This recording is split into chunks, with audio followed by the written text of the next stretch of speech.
ये देखिए कैसे समंदर में पीएम मोदी की यॉट आगे बढ़ रही है।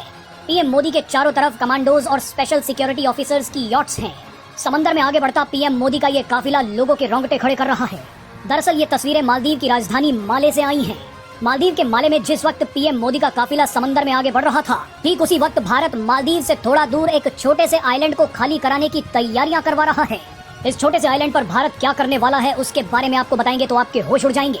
लेकिन उससे पहले जल्दी से आपको पीएम मोदी के इस काफिले के बारे में थोड़ी जानकारी दे देते हैं।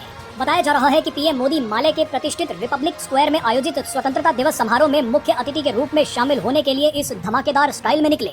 मजे की बात देखिए कि मालदीव के जिस माले में भारतीय सेना की मौजूदगी का मुद्दा बनाकर मोहम्मद मुइज्जू ने इंडिया आउट कैंपेन चलाया, अब उन्हीं मोहम्मद मुइज्जू ने मालदीव के 60वें स्वतंत्रता दिवस के मौके पर पीएम मोदी को अपनी ही सेना की परेड दिखाई। अपने रक्षा मंत्रालय की बिल्डिंग पर पीएम मोदी की बड़ी तस्वीर लगाई। इसी को समय का पहिया कहते हैं। बहरहाल पीएम मोदी का मालदीव दौरा बेहद सफल रहा।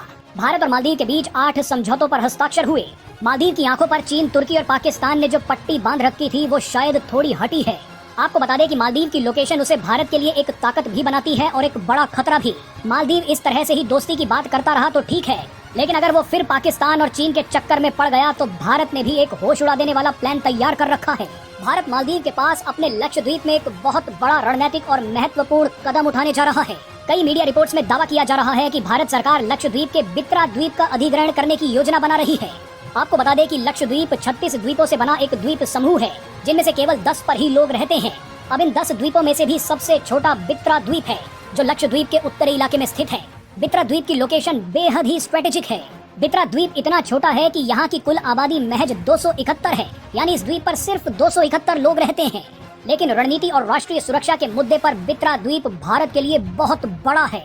मीडिया रिपोर्ट्स में बताया गया है कि भारत सरकार बित्रा द्वीप पर एक बड़ा नेवल बेस बनाने की योजना बना रही है। यहाँ पर भारत के युद्धपोत, फ्रिगेट्स और डिस्ट्रॉयर तैनात किए जा सकते हैं। आपको जानकारी के लिए बता दें कि लक्षद्वीप के 2 द्वीपों पर पहले से ही भारत ने नेवल स्टेशन बना रखे हैं। इनमें पहला है लक्षद्वीप के कावारत्ती द्वीप में बना इंडियन नेवल स्टेशन द्वीप रक्षक, और दूसरा है लक्षद्वीप के मिनीकॉय द्वीप में बना जटायु इंडियन नेवल स्टेशन। ऐसे में बित्रा द्वीप पर भी अगर नेवल स्टेशन बनता है तो वो लक्षद्वीप का तीसरा द्वीप बन जाएगा, जहाँ भारतीय सेना पहुँच जाएगी। बित्रा द्वीप बेहद ही महत्वपूर्ण है क्योंकि अरब सागर में जहाँ ये द्वीप स्थित है, उस मार्ग के जरिए बड़ी मात्रा में तेल और गैस की सप्लाई होती है। यहाँ से चीन, पाकिस्तान, तुर्की और मालदीव सभी पर नजर रखी जा सकती है और नकेल भी कसी जा सकती है। जब से मोहम्मद मुइज्जू राष्ट्रपति बने हैं तभी से मालदीव में चीन, पाकिस्तान और तुर्की का दखल बढ़ गया है। मालदीव के राष्ट्रपति मोहम्मद मुइज्जू अभी तो पीएम मोदी और भारत का साथ देते दिख रहे हैं, लेकिन वो कब तक ऐसे रहेंगे इसके बारे में कहा नहीं जा सकता। ऐसे में अरब सागर और हिंद महासागर में पाकिस्तान, चीन और तुर्की पर निगरानी रखने के लिए बित्रा द्वीप भारतीय सेना के लिए बेहद जरूरी है।